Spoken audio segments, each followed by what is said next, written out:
The most famous owner, the first Lord Ashtown, was powerful enough to have the new Dublin-Galway railway line diverted to go through his lands. He built a quaint railway station that is still in existence today.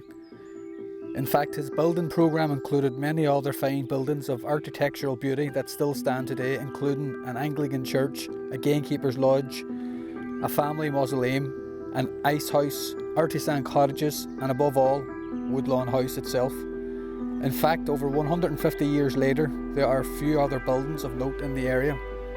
Situated on 115 acres of scenic land, Woodlawn House features 26 bedrooms, a gardener's house, a gatehouse, and its own lake. Interestingly, it holds 365 windows, one for every day of the year.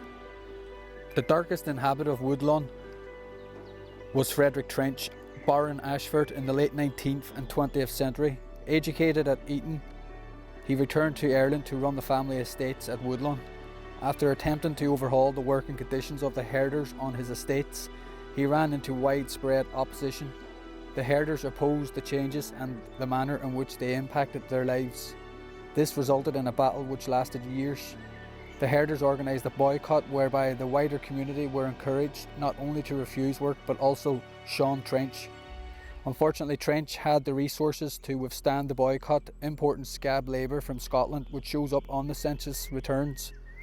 In 1901 and 1911, there were no Catholic servants resident in Woodlawn. Of the Protestants in 1901, 6 were of the Church of Ireland, while the remaining 9 had come from the Church of England or the Church of Scotland, presumably the scabs brought in. Aside from his ruthless attacks on the poor of his estate, Trench had even a darker side. In 1924, Trench was charged with sexually assaulting 2 children in Dublin on a train in the city centre. While the case went to trial, he evaded serious prosecution on technicality.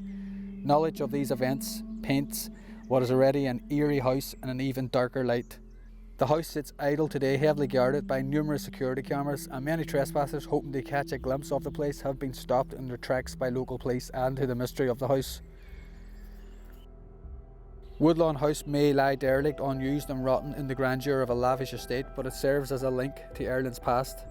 There has been reports of a tormented wails of a girl in the house, the sound of phantom footsteps following him throughout the horrid hallways, and the presence of an otherworldly entity in the mysterious hook room.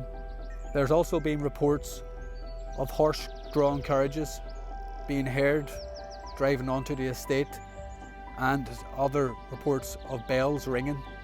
Many houses in Ireland have been bitten by the beast of abandonment, breathtakingly beautiful buildings that were once home to gentry and noblemen, places where the glory days are well and truly gone, left to rot and decay while the world around it grows and moves on. Woodlawn House holds the mantle of being one of the best known abandoned houses in Ireland, and according to many, including top filmmakers from Hollywood, it may just be the country's most haunted.